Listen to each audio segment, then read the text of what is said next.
जब कोई युवा पुरुष अपने घर से बाहर निकलकर बाहरी संसार में अपनी स्थिति जमाता है, तब पहली कठिनता उसे मित्र चुनने में पड़ती है। यदि उसकी स्थिति बिल्कुल एकांत और निराली नहीं रहती, तो उसकी जान पहचान के लोग धड़ाधड़ बढ़ते जाते हैं और थोड़े ही दिनों में कुछ लोगों से उसका हेल मेल हो जाता है। यही हेल मेल बढ़ते बढ़ते मित्रता के रूप में परिणत हो जाता है। मित्रों के चुनाव की उपयुक्तता पर उसके जीवन की सफलता निर्भर हो जाती है, क्योंकि संगति का गुप्त प्रभाव हमारे आचरण पर बड़ा भारी पड़ता है। हम लोग ऐसे समय में समाज में प्रवेश करके अपना कार्य आरंभ करते हैं जबकि हमारा चित्त कोमल और हर तरह का संस्कार ग्रहण करने योग्य रहता है। हमारे भाव अपरिमार्जित और हमारी प्रवृत्ति अपरिपक्व रहती है। हम लोग कच्ची मिट्टी के मूर्ति के समान रहते हैं, जिसे जिस रूप में चाहे उस रूप में ढाले, चाहे राक्षस बनाए चाहे देवता। ऐसे लोगों का साथ करना हमारे लिए बुरा है जो हमसे अधिक दृढ़ संकल्प के हैं, क्योंकि हमें उनकी हर बात को बिना विरोध के मान लेनी पड़ती है। पर ऐसे लोगों का साथ करना और भी बुरा है जो हमारी ही बात को ऊपर रखते हैं, क्योंकि ऐसी दशा में न तो हमारे ऊपर कोई नियंत्रण रहता है, न हमारे लिए कोई सहारा रहता है। दोनों अवस्थाओं में जिस बात का भय रहता है, उसका पता युवकों को प्रायः बहुत ही कम रहता है। यदि विवेक के साथ काम लिया जाए तो ये भय नहीं रहता, पर युवा पुरुष प्रायः विवेक से कम काम लेते हैं।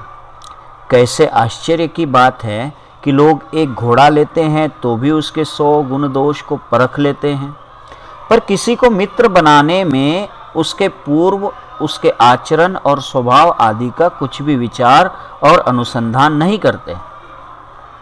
वे उसमें सब बातें अच्छी अच्छी मानकर अपना पूरा विश्वास जमा देते हैं।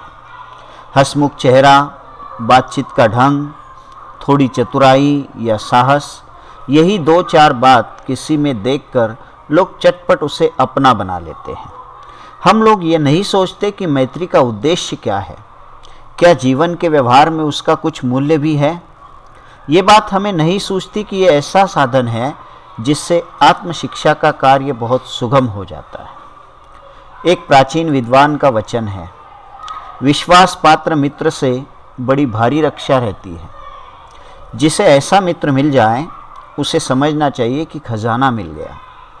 विश्वास पात्र मित्र जीवन की एक औषध है।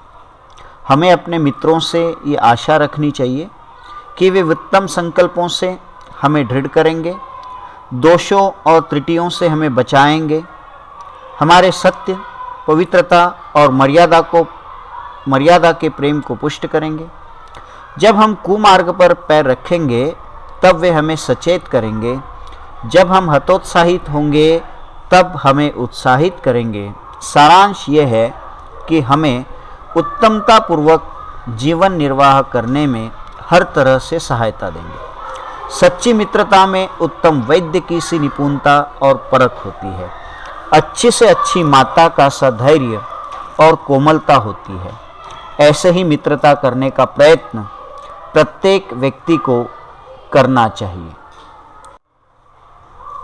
मित्र केवल उसे नहीं कहते जिसके गुणों की तो हम प्रशंसा करें पर जिससे हम स्नेह न कर सके, जिससे अपने छोटे छोटे काम ही निकालते जाए पर भीतर ही भीतर घृणा करते रहे। मित्र सच्चे पथ प्रदर्शक के समान होना चाहिए, जिस पर हम पूरा विश्वास कर सके। मित्र भाई के समान होना चाहिए, जिसे हम अपना प्रीति पात्र बना सके। हमारे और हमारे मित्र के बीच सच्ची सहानुभूति होनी चाहिए, ऐसी सहानुभूति जिससे एक के हानि लाभ को दूसरा अपना हानि लाभ समझे। मित्र का कर्तव्य इस प्रकार बताया गया है, उच्च और महान कार्यों में इस प्रकार सहायता देना, मन बढ़ाना और साहस दिलाना कि तुम अपनी अपनी सामर्थ्य से बाहर काम कर जाओ। ये कर्तव्य उसी से पूरा होगा जो दृढ़चित्त और सत्य संकल्प का हो। इससे हमें ऐसे ही मित्रों की खोज में रहना चाहिए जिनमें हमसे अधिक आत्मबल हो। हमें उनका पल्ला उसी तरह पकड़ना चाहिए जिस तरह सुग्रीव ने राम का पल्ला पकड़ा था। मित्र हो तो प्रतिष्ठित और शुद्ध हृदय के हो, मृदुल और पुरुषार्थी हो, शिष्ट और सत्यनिष्ठ हो, जिससे हम अपने को उनके भरोसे पर छोड़ सके और ये विश्वास कर सके कि उनसे किसी प्रकार का धोखा न होगा।